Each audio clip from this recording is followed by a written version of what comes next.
Cina baru saja menjatuhkan bom ekonomi yang bikin industri militer Jepang megap-megap.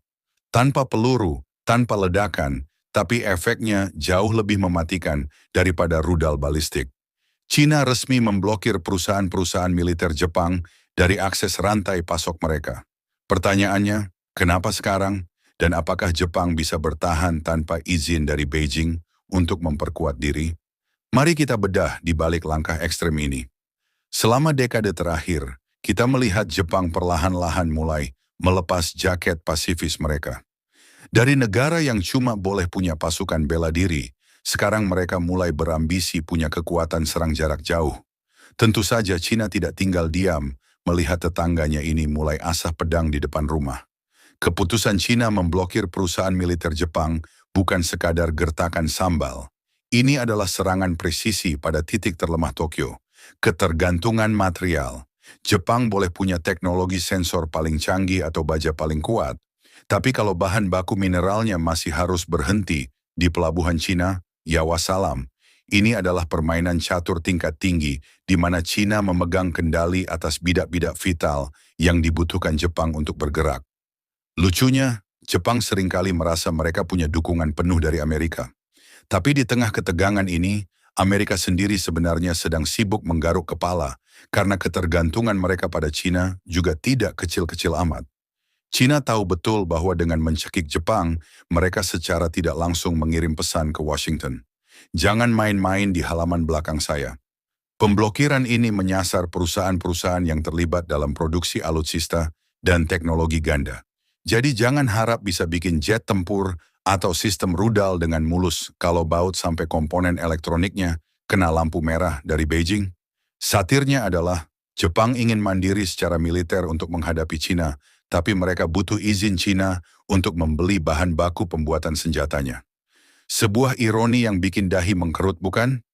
Kita harus bicara soal rare earth atau tanah jarang.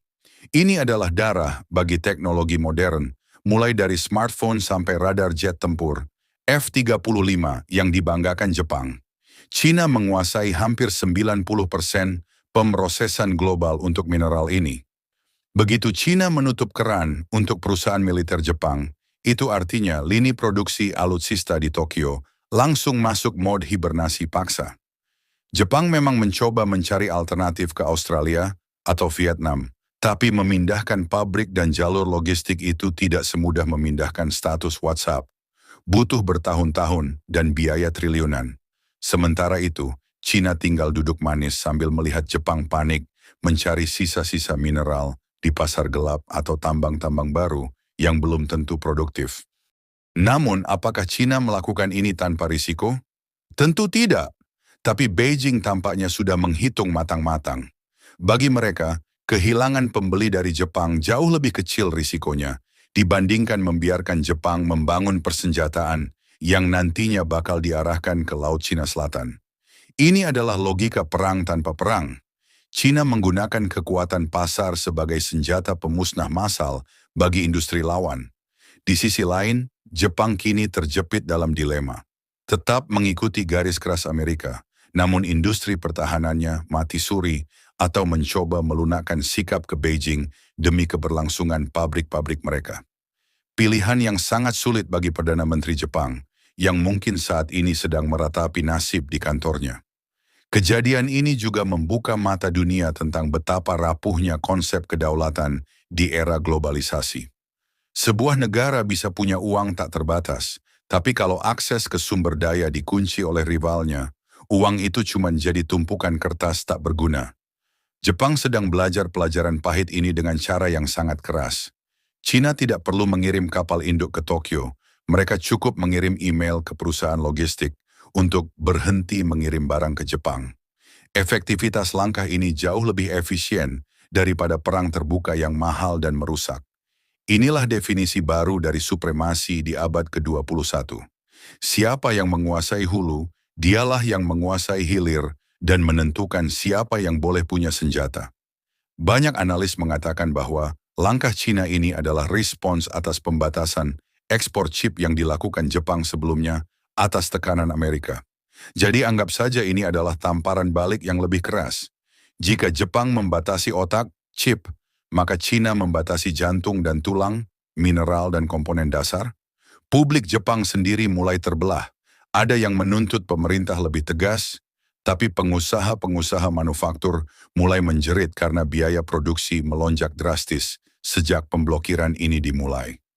Mereka harus memutar otak mencari supplier baru yang harganya selangit, atau terpaksa mengurangi kualitas barang demi menekan biaya. Lalu apa yang akan terjadi selanjutnya?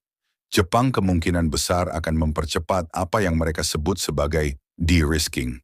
Mereka akan habis-habisan berinvestasi di tambang-tambang luar negeri dan teknologi daur ulang mineral. Tapi sekali lagi, waktu adalah musuh utama mereka. China sudah 10 langkah di depan dalam hal penguasaan lahan tambang di Afrika dan Amerika Latin. Jadi, kemanapun Jepang pergi, kemungkinan besar mereka akan tetap bertemu dengan bayang-bayang China.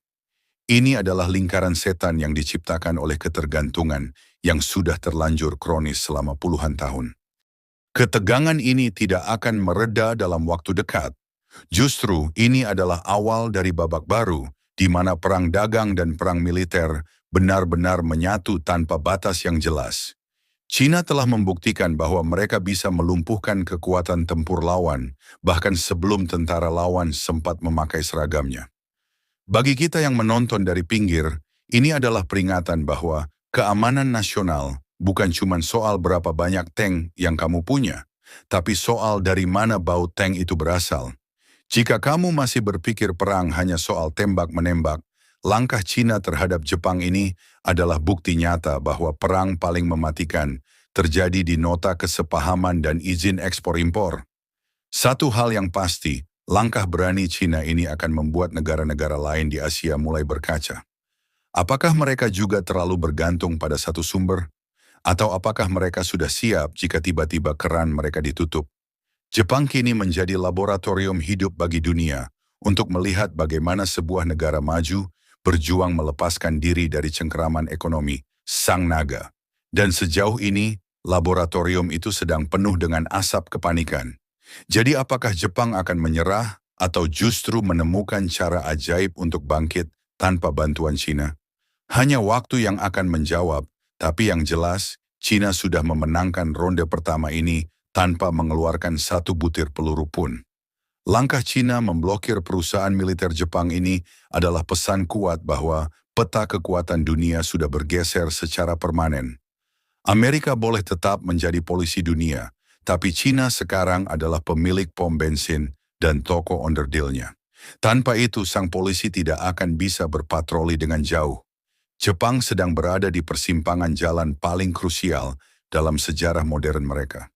Menarik untuk kita tunggu, apakah sekutu-sekutu Jepang akan benar-benar membantu, atau mereka justru sibuk mengamankan keran mereka sendiri-sendiri agar tidak ikut dikunci oleh Beijing. Karena dalam politik internasional, teman sejati itu jarang, yang ada hanyalah kepentingan yang kebetulan searah.